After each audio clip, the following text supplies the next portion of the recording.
Once again, joining us, Indiana, after the 82-53 loss to St. Mary's.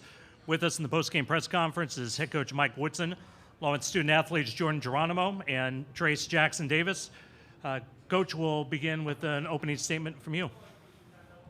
Well, you got to give St. Mary's a lot of credit. I have nothing but love and respect for Coach Bennett.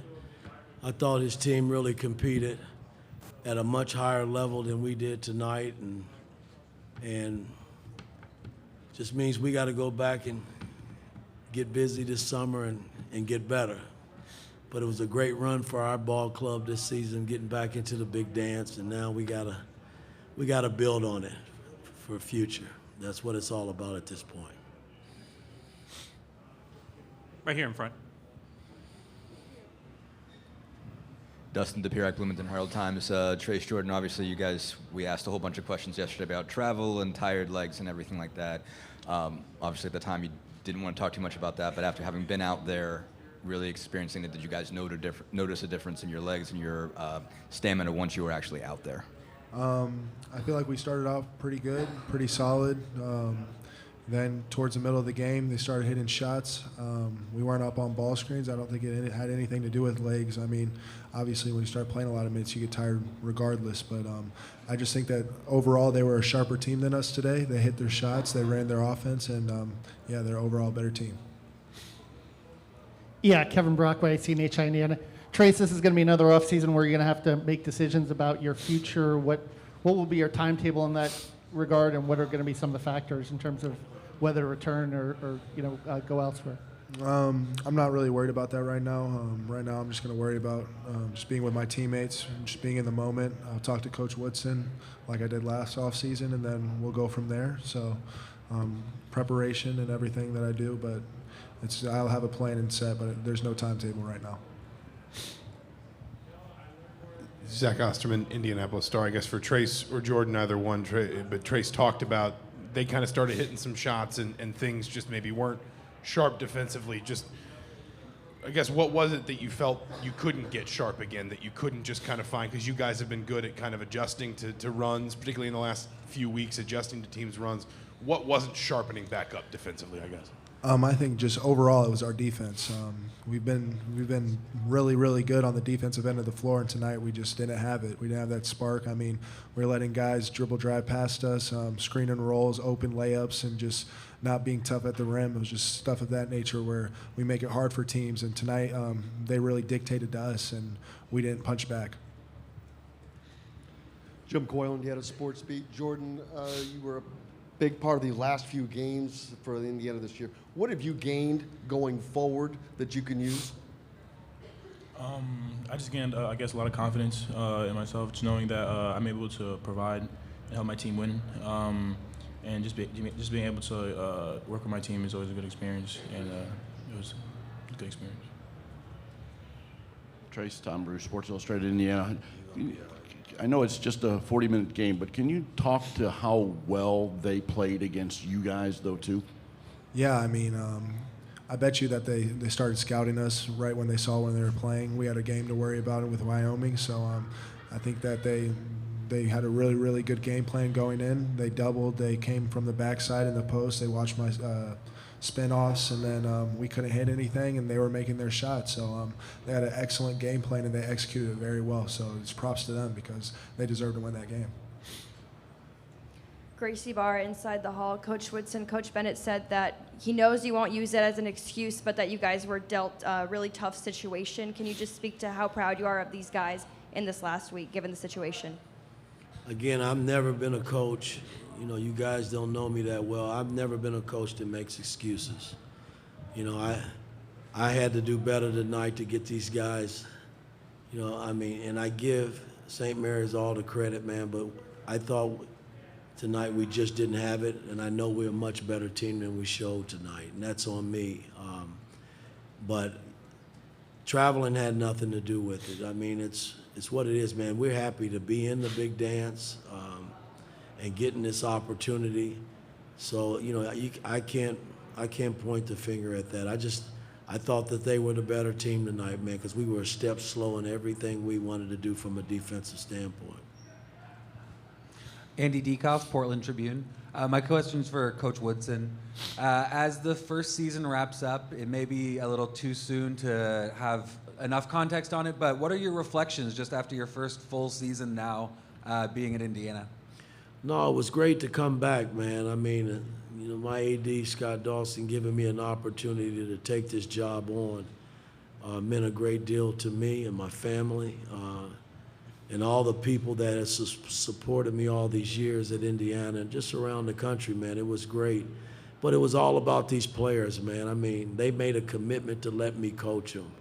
And that meant more to me than anything, because going in blindly like I did, that wasn't the case. And, there was a lot of damage control that had to be done to get these guys on board, to give me an opportunity. So I have nothing but love for the 17 players, man, that I coached this season, because they put this program back in the fold in terms of being in the being in the big dance. That's what it's. So you got to give yourself an opportunity. You got to get there and give yourself a chance. And I thought they did that for us this season. We're going to go to the Zoom room next. Tyler Tashman, go ahead. Tyler Tashman with Inside the Hall. Trayce, I know you probably haven't had a whole lot of time to reflect on it yet, but just looking back on the season, what has just been your favorite part of it? I just think overall just being with my guys and backs against the wall, going into the Big Ten tournament, and even being lower than we thought we were, and then beating Michigan, and then going and beating Illinois. And if we wouldn't have got the Illinois game, we probably wouldn't be here right now. So just seeing the Hoosier hysteria just around the state, I thought it was honestly it was a blessing to be a part of. And then just seeing our guys rally and just when adversity struck and just being able to just compete and just clawing our way back in and then making the big dance. I know it's not how we wanted to go out, but just it was an honor and blessing to be here. So I'm just proud of my guys for always fighting, and that was probably my favorite part. Yeah, Mike Pegram from Peegs.com. Coach, how helpful is it for you in building the program to have at least gotten your younger guys a couple tournament games in the big dance and had that run in Indianapolis? Well, it's huge. Moving forward, it's big time, because it gives them an opportunity to taste it and feel what it's really like. I mean, if you never get an opportunity to taste March Madness, man, it's not a good feeling. I'll tell you that. I went a few years where I didn't make the big dance, and it's a long summer. It's like relating to NBA playoff basketball. If you never give your team an opportunity to get in the playoffs, they'll never know what it feels like. And now these guys, they have a feel. They got this summer to go and work on things that can make them better as ball players and make us better as a team when they come back. So it's a lot of positive making the big dance this year for our program. And Zach Osterman, Indianapolis Star. Mike, I guess to follow on from that, you've talked a couple times about pivoting these guys toward the offseason. What are maybe 2 or 3 things you really want them to hold tight to this offseason, things they might have learned from this season, ways that they can get better, things they can sort of build off of this year? Well, again, a lot of it is, they're going to have to take the offseason, and I'm going to make every player watch every game that was played this year by the Hoosiers. And that's one way you go back and reflect and you learn. And I'll sit down and I'll have a program in place along with my trainer and Cliff, our strength coach, in terms of things I think that they need to work on to get better. I mean, that's how it's normally done. It's how I've always done it in the past with teams that I've coached in the past. So these guys are young, man, and they got a lot to learn in terms of basketball and how I want to play and the style of play that I want. So it's going to be work in progress, but that's what we all signed up for, and it's, we just got to get through that process and get them better for next season. Last 2 questions will be here.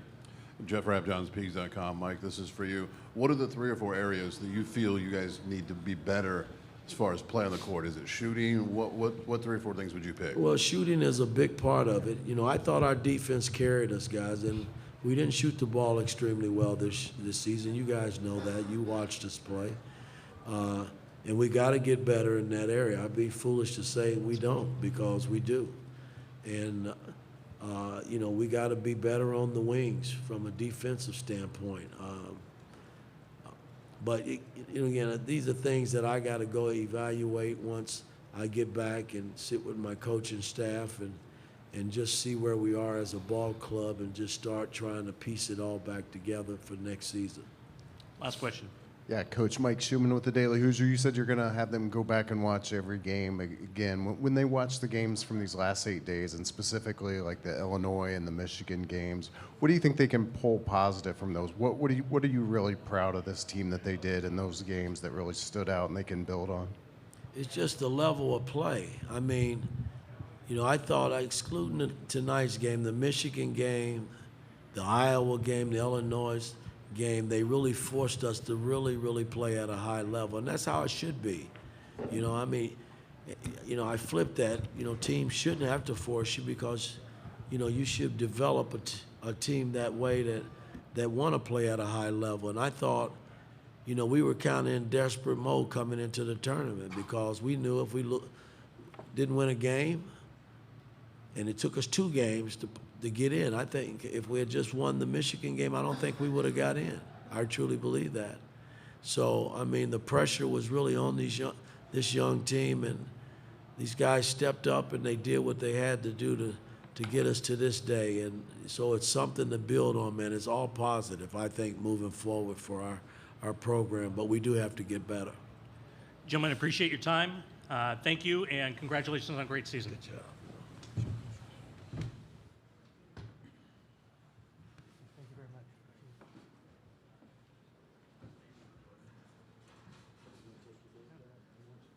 I'll grab him for you.